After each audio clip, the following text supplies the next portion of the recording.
ನಿನ್ನೆ ಮಂಗಳೂರಿನಲ್ಲಿ ರಾತ್ರಿ 9:30 ಅಷ್ಟೊತ್ತಿಗೆ ನಮ್ಮ ಹಿಂದೂ ಕಾರ್ಯಕರ್ತ ಸುಹಾಸ್ ಶೆಟ್ಟಿ ಅವನ ಮೇಲಿರುವಂಥ ಆರೋಪ ಇನ್ನೂ ಕೂಡ ತನಿಖೆ ಆಗ್ತಾ ಇದೆ. ನ್ಯಾಯಾಲಯದ ಚೌಕಟ್ಟಿನಲ್ಲಿದೆ. ಇತ್ತೀಚೆಗೆ ಬೇಲ್ ಮೇಲೆ ಬಂದಿದ್ದಾರೆ. ಆದರೆ ಕಾನೂನನ್ನೇ ಕೈಗೆತ್ಕೊಂಡು ಸುಹಾಸ್ ಶೆಟ್ಟಿಯನ್ನೇ ಕೇಂದ್ರವಾಗಿಟ್ಟುಕೊಂಡು ಫಾಲೋ ಮಾಡಿ ಬರ್ಬರವಾಗಿ ಸಾವಿರಾರು ಜನರ ಮಧ್ಯೆ ಮುಖ್ಯವಾದ ಸರ್ಕಲ್ನಲ್ಲಿ ಹತ್ಯೆ ಮಾಡುವ ಮುಖಾಂತರ ಇವರ ಗುಂಡಾಗಿರಿಯನ್ನು ಮತ್ತೊಮ್ಮೆ ಪ್ರದರ್ಶಿಸುವಂಥ ಕೆಲಸ ಹಿಂದೂಗಳ ನಾಯಕರ ಮೇಲೆ ಪದೇ ಪದೇ ಈ ರೀತಿಯಂಥ ಕಾಂಗ್ರೆಸ್ ಸರ್ಕಾರ ಇರುವಂಥ ಜಾಗದಲ್ಲಿ ಈ ರೀತಿಯಂಥ ಘಟನೆಗಳು ಮರುಕಳಿಸ್ತಾ ಇರೋದು ನಾವೆಲ್ಲರೂ ಕೂಡ ನೋಡ್ತಾ ಇದ್ದೀವಿ. ಅಂದರೆ ಎಲ್ಲೋ ಒಂದು ಕಡೆಗೆ ಕಾನೂನನ್ನೇ ಕೈಗೆತ್ಕೊಂಡಿದ್ದಾರೆ.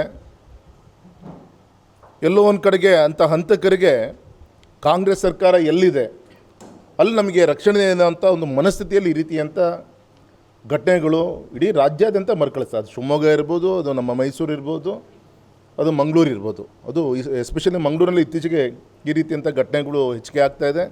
ಇದ್ರ ಮುಖಾಂತರ ಹಿಂದುತ್ವವನ್ನು ತುಳಿಯುವಂಥ ಒಂದು ಎಲ್ಲ ರೀತಿಯಂಥ ಷಡ್ಯಂತ್ರ ಇವತ್ತು ನಡೀತಾ ಇದೆ. ಗೌರವಿತ ಮುಖ್ಯಮಂತ್ರಿಗಳ ಸಹಜವಾಗಿ ಮೊನ್ನೆ ಪ್ರಧಾನಮಂತ್ರಿಗಳು ತೆಗೆದುಕೊಂಡಂಥ ನಿಲುವಿನ ಬಗ್ಗೆ ಜಮ್ಮು ಕಾಶ್ಮೀರ ಪ್ರವಾಸಿಗರ ಮೇಲಾದಂಥ ಘಟನೆ ಮೇರೆಗೆ ಒಂದು ಬಿಗಿಯಾದ ನಿಲುವನ್ನು ಏನು ತೆಗೆದುಕೊಳ್ತಾ ಇದ್ದಾರೆ ಅದ್ರ ಬಗ್ಗೆಯೂ ಕೂಡ ಕಾಮೆಂಟ್ ಮಾಡುವಂಥ ಪ್ರಯತ್ನವನ್ನು ಮಾಡಿದ್ರು. ಅಂದರೆ ಈ ರೀತಿ ಎಲ್ಲೋ ಒಂದು ಕಡೆಗೆ ಕಾಂಗ್ರೆಸ್ ಸರ್ಕಾರದ ಒಂದು ಅನುಕಂಪ ಈ ರೀತಿಯಂಥ ಒಂದು ಘಟನೆಗಳ ಮೇಲೆ ಇರೋದ್ರಿಂದ, ಯಾಕೆಂದರೆ ಕಾಂಗ್ರೆಸ್ ಸರ್ಕಾರ ಆಡಳಿತಕ್ಕೆ ಬರ್ತಿದ್ದಂಗೆ KG-ಹಳ್ಳಿ DJ-ಹಳ್ಳಿ ಕೇಸಲ್ಲಿ ಎಲ್ಲರೂ ಕೂಡ ಮಾಫಿ ಮಾಡುವಂಥ ಕೆಲಸ ನಡೀತು. ಅದಾದಮೇಲೆ ಹುಬ್ಬಳ್ಳಿಯಲ್ಲಿ ಪೊಲೀಸ್ ಸ್ಟೇಷನ್ ಮೇಲೆ ಬೆಂಕಿ ಹಚ್ಚಿ ನಡೆದಂಥ ಘಟನೆಯಲ್ಲೂ ಕೂಡ ಅವ್ರನ್ನ ಉಳಿಸುವಂಥ ಪ್ರಯತ್ನಗಳಾಯಿತು. ಹಾಗಾಗಿ ಈ ರೀತಿಯಂಥ ಘಟನೆ ಹೇಗಿದ್ರೂ ಕೂಡ ನಾಳೆ ನಡೆದರೆ ಮತ್ತೆ ಹೊರಗೆ ಬರ್ತೀವಿ ಅಂತೇಳಿ ಆ ವಿಶ್ವಾಸದಲ್ಲಿ ಈ ರೀತಿಯಂಥ ಹಿಂದೂ ನಾಯಕರನ್ನು ಹುಡುಕಿ ಕೊಲೆ ಮಾಡುವಂಥ ಷಡ್ಯಂತ್ರ ನಡೀತಾ ಇದೆ. ತುಂಬ ದಿನ ನಡೆಯಲ್ಲ ಇದು. ಎಲ್ಲದೂ ಕೂಡ ಇಡೀ ದೇಶ ಜನ ಇವತ್ತು ಗಮನಿಸ್ತಾ ಇದ್ದಾರೆ. ಏನೋ ಕೆಲವು ತಪ್ಪುಗಳಿಂದ ಏನೋ ಕಾಂಗ್ರೆಸ್ ಸರ್ಕಾರ ಆಡಳಿತಕ್ಕೆ ತಾವು ಇಲ್ಲಿ ಬಂದಿದ್ದೀರಿ. ಇಡೀ ದೇಶದಲ್ಲಿ 2 ರಾಜ್ಯದಲ್ಲಿ ಮಾತ್ರ ನೀವು ಇಲ್ಲಿದ್ದೀರಿ. ಇನ್ನೂ ಕೂಡ ಈ ರೀತಿಯಂಥ 2 ಧರ್ಮಗಳ ಮಧ್ಯೆ ಈ ರೀತಿಯಂಥ ಹಚ್ಕೊಂಡು ಈ ರೀತಿಯಂಥ ಘಟನೆಗಳು ಏನು ನಡೀತಾ ಇದೆ, ಕಡಾತುಂಡವಾಗಿ ಸರಿಯಾದ ರೀತಿಯಂಥ ಒಂದು ಬಿಗಿಯಾದ ನಿಲುವನ್ನು ತೆಗೆದುಕೊಳ್ಳಿಲ್ಲ ಅಂದರೆ ಮುಂದಿನ ಒಂದು ಕಾಂಗ್ರೆಸ್ಸಿನ ಒಂದು ಭವಿಷ್ಯನೂ ಕೂಡ ನುಚ್ಚುನೂರಾಗುತ್ತೆ. ಮತ್ತು ಮಾತಾಡೋದೊಂದು, ನಡವಳಿಕೆ ಒಂದು, ಅಂಬೇಡ್ಕರ್ ಸಂವಿಧಾನ ಬಗ್ಗೆ ಮಾತಾಡ್ತೀರಿ, ಇದೆಲ್ಲದೂ ಕೂಡ ಜೊತೆಗೆ ಈ ರೀತಿಯಂಥ ಹಿಂದೂ ನಾಯಕರ ಕಗ್ಗೊಲೆ ಏನಾಗ್ತಾ ಇದೆ ಇದನ್ನು ಕಠೋರವಾಗಿ ಇಡೀ ಸಮಾಜ ಖಂಡಿಸುತ್ತೆ ಸರ್. ಇದು ಈಗ ಕೇಂದ್ರ ಸರ್ಕಾರ ಜನಗಣತಿಯ ಜೊತೆ ಜಾತಿ ಗಣತಿಯನ್ನು ಕೂಡ ಆರಂಭಿಸಲಿಕ್ಕೆ ಒಂದು ದೊಡ್ಡ ಮಹತ್ವದ ನಿರ್ಧಾರವನ್ನು ಕೂಡ ಸ್ವಾಗತ ಬಯಸ್ತೀವಿ.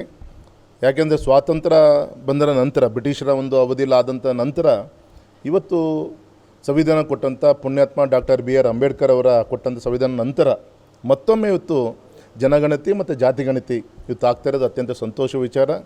ಇದು ಇಲ್ಲಿಗೆ ನಿಲ್ಲಲ್ಲ. ಗೌರವಂತ ಪ್ರಧಾನಮಂತ್ರಿಗಳ ಮೇಲೆ 100% ನಮಗೆ ವಿಶ್ವಾಸ ಇದೆ. ಯಾರು ಅಂಬೇಡ್ಕರ್ ಫೋಟೋವನ್ನು ಕೇವಲ ಪೂಜೆಗಷ್ಟೇ ಸೀಮಿತ ಮಾಡಿಕೊಂಡು ಬದುಕಿದ್ದಾಗ ಅವ್ರಿಗೆ ಕಣ್ಣೀರಿಡಿಸೋಂಥ ಪಕ್ಷ ಯಾರು ಅಂಥೇಳಿ ಇವತ್ತು ಇಡೀ ಪ್ರಪಂಚಕ್ಕೆ ಗೊತ್ತಿದೆ. ಆದರೆ ಗೌರವಂತ BR ಅಂಬೇಡ್ಕರ್ ಅವರ ಜನ್ಮಸ್ಥಳ ಇರ್ಬೋದು, ಕೊನೆ ಉಸಿರನ್ನು ಎಳೆದಂಥ ಸಂದರ್ಭ ಇರ್ಬೋದು, ಅವರು ವಿದ್ಯಾಭ್ಯಾಸ ಮಾಡಿದಂಥ ಜಾಗಗಳಿರ್ಬೋದು, ಇದೆಲ್ಲದೂ ಕೂಡ ಅಭಿವೃದ್ಧಿ ಮಾಡೋಂಥ ಕಾರ್ಯ ಪುಣ್ಯಾತ್ಮ ಮೋದಿಜಿಯವ್ರ ನೇತೃತ್ವದಲ್ಲಿ ಆಗ್ತಾಯಿದೆ. ಮತ್ತು ಎರಡನೇದು, ಅಂಬೇಡ್ಕರ್ ಅವ್ರನ್ನ ಯಾರು ಸೋಲಿಸಿದ್ರು ಆ ಪುಣ್ಯಾತ್ಮಂಗೆ ಪದ್ಮಶ್ರೀ ಪ್ರಶಸ್ತಿ ಸಿಗ್ತೇ ಹೊರತು ಇವರಿಗೆ ಭಾರತ ರತ್ನ ಕೊಡ್ಲಿಕ್ಕೆ ಮತ್ತು ಅಟಲ್ಜಿನೇ ಬರಬೇಕಾಯಿತು. ಹಾಗಾಗಿ ಇದು ಪ್ರಪಂಚಕ್ಕೆ ಎಲ್ಲರೂ ಕೂಡ ಗೊತ್ತಾಗಿದೆ. ಹಾಗಾಗಿ ಅಂಬೇಡ್ಕರ್ ಅವರ ಒಂದು ಸಂವಿಧಾನ ಚೌಕಟ್ಟಲ್ಲಿರುವಂಥ ಈ ವಿಚಾರವನ್ನು ಉಪಯೋಗಿಸ್ಕೊಂಡು ಜನಗಣತಿ ಜಾತಿ ಗಣತಿಯನ್ನು ಮಾಡಿಕೊಂಡು ಅಂಬೇಡ್ಕರ್ ಅವರ ಅಪೇಕ್ಷೆನೇ ಇದೆ, ಅದು ಮೀಸಲಾತಿ ಇರೋದು ಇನ್ನೊಂದಿರ್ಬೋದು, ಒಂದು ಸಾಮಾಜಿಕ ಧ್ವನಿಯನ್ನು ಕೊಡಲಿಕ್ಕೆ 100% ಮೋದಿಜಿಯವರು ಗಣತಿ ವಿಚಾರದಲ್ಲೂ ಕೂಡ ರಾಜ್ಯ ಸರ್ಕಾರ ಕಾಪಿ ಮಾಡ್ತಾ ಇದೆ ಅಂತಕ್ಕಂಥ ಒಂದು ಮಾತನ್ನು CM ಸಿದ್ದರಾಮಯ್ಯ ಹೇಳ್ತಾರೆ. ಒಂದು ರಾಜ್ಯದ ಕಾಪಿ ಮಾಡ್ಕೊಂಡು ದೇಶ ನಡೆಸುವಂಥ ಅವಶ್ಯಕತೆ ಮೋದಿಜಿಯವರಿಗೆ ಬಂದಿಲ್ಲ. ಗ್ಯಾರಂಟಿಗಳು ಕಾಪಿ ಮಾಡೋದು, ಅವ್ರು ಮಾಡಿದಂಥ ಅನೇಕ ತಪ್ಪುಗಳನ್ನು ತಿದ್ದಿ ಇವತ್ತು ಭಾರತಕ್ಕೆ ಭವಿಷ್ಯ ಕಟ್ಟುವಂಥ ಕೆಲಸ ಮೋದಿಜಿಯವರು ಮಾಡ್ತಾ ಇದ್ದಾರೆ. ಹಾಗೆ ಜಾತಿ ಗಣತಿ ವಿಚಾರದಲ್ಲೂ ಕೂಡ ಹಿಂದೆ ಘೋಷಣೆ ಮಾಡಿದರು, ಆಗಬೇಕಾಗಿತ್ತು, ಕೋವಿಡ್ ಬಂತು, ಹಾಗೆ ಬೇರೆ ಬೇರೆ ಕಾರಣಕ್ಕೆ ಪೋಸ್ಟ್ಪೋನ್ ಆಗಿತ್ತು. ಇವತ್ತು ಅದು ಸಾಮಾಜಿಕವಾಗಿ, ಶೈಕ್ಷಣಿಕವಾಗಿ ಜಾತಿ ಗಣತಿ ಇದೆಲ್ಲದೂ ಕೂಡ ಇಟ್ಕೊಂಡು ಮಾಡ್ತಾ ಇದೆ ಸರ್.